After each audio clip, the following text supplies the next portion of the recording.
நேற்றைக்குத்தான் துறை சார்ந்த அதிகாரிகளையும் மற்றவர்களையும் கலந்து ஆலோசித்து இந்த வெயிலின் தாக்கத்தால் வருகின்ற பக்தர்களுக்கு கருங்கல் பதித்திருக்கின்ற தரையோடு இருக்கின்ற பகுதிகளுக்கு கயிர் மேட் போட ஏற்படுத்தவும், அதேபோல் நீர்மோர் தருவதற்கும், முக்கிய பெருமளவு பக்தர் கூட்டம் வருகின்ற திருக்கோயிலுக்கு முதற்கட்டமாக 48 முதுநிலை கோயில்களுக்கு நாளை காலை இந்த இலவசமாக நீர்மோர் வழங்குகின்ற நிகழ்ச்சியை கபாலீஸ்வரர் திருக்கோயிலில் துவக்கி வைக்க இருக்கின்றோம்.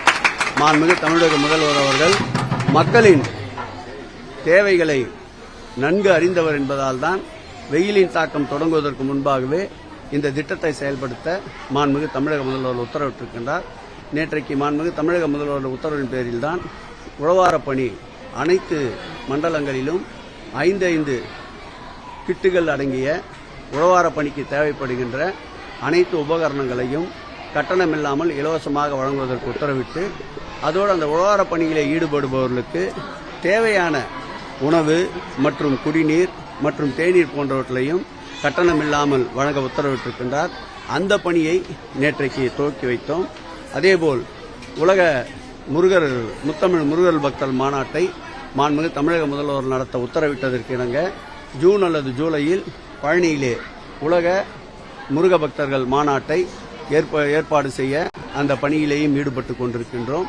இதுபோன்ற ஆன்மீக பணிகளில் சோளிங்கரில் 2 நாட்களுக்கு முன்பு மாண்புமிகு முதல்வர் அவர்களால் துவக்கி வைக்கப்பட்ட ரோப்கார் திட்டத்தினால், அந்த ரோப்கார் திட்டத்தினால் பலனடைகின்ற பக்தர்கள் மிக்க மகிழ்ச்சியோடு முதலமைச்சரை பாராட்டிக் கொண்டிருக்கின்றார்கள். ஆகவே இந்து சமய அறநிலையத்துறை பொறுத்தளவில் அனைத்து திருக்கோயிலுக்கு வருகின்ற பக்தர்களும் மகிழ்ச்சி பெருக்கோடு வாழ்க முதல்வர் என்ற கோஷத்தை கேட்க முடிகிறது. இந்த பணி மக்கள் பணி, இறைப்பணி தொடரும் தொடரும் தொடரும். மத்திய சென்னையை பொறுத்தளவில் மாண்புமிகு தமிழக முதல்வர் அவர்கள் சுட்டிக்காட்டுகின்ற வேட்பாளரை வெற்றி என்பது உறுதி செய்யப்பட்ட நிலையில் பெருவாரியான வாக்குகள் வித்தியாசத்தில் வெற்றி பெற செய்ய வேண்டும் என்ற முயற்சியில் தான் ஈடுபட்டிருக்கின்றோம். கடந்த 5 ஆண்டுகளில் நம்முடைய நாடாளுமன்ற உறுப்பினர் அதற்கு முன்பு 2014ஆம் ஆண்டு தொடங்கி நாடாளுமன்ற உறுப்பினராக இல்லாவிட்டாலும் பேரிடர், கொரோனா, பொங்கல், ரம்ஜான், கிறிஸ்துமஸ் போன்ற தலைவர் பிறந்த நாள், தளபதி பிறந்த நாள் போன்ற அனைத்து நிகழ்வுகளிலும் மக்களோடு இரண்டர கலந்திருந்தவர் நம்முடைய மத்திய சென்னையுடைய நாடாளுமன்ற உறுப்பினர்.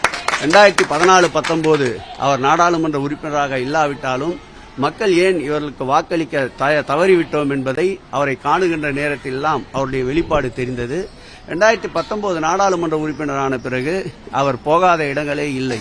அது பொதுமக்கள் பயன்படுத்துகின்ற கழிவறைகளாக இருந்தாலும் சரி, ரயிலிலே பயணம் செய்கின்ற ரயில்வே பிளாட்பாரமாக இருந்தாலும் சரி, பேருந்திலே பயணம் செய்கின்ற பேருந்து நிலையமாக இருந்தாலும் சரி, அவர் ஆய்வு செய்து மேம்படுத்துவதற்கு போகாத இடங்களே இல்லை என்ற அளவிற்கு மத்திய சென்னையிலே மாண்புமிகு தமிழக முதல்வர் உத்தரவுப்படி அவர் கால்படாத இடங்களே இல்லை என்ற அளவிற்கு மக்கள் பணி ஆற்றியிருக்கின்றார். ஆகவே உதயசூரியனை இந்த தேர்தலில் மத்திய சென்னை மக்கள் வெகுவாக வரவேற்க எதிர்பார்த்து காத்துக் கொண்டிருக்கின்றார்கள். தகத்தகாயமாக உதயசூரியனும் இயக்கத்தின் இருவர்ண கொடியும் மத்திய சென்னையில் எப்பொழுதும் போல் பட்டொலி வீசி இந்த தேர்தலில் பறக்கும்.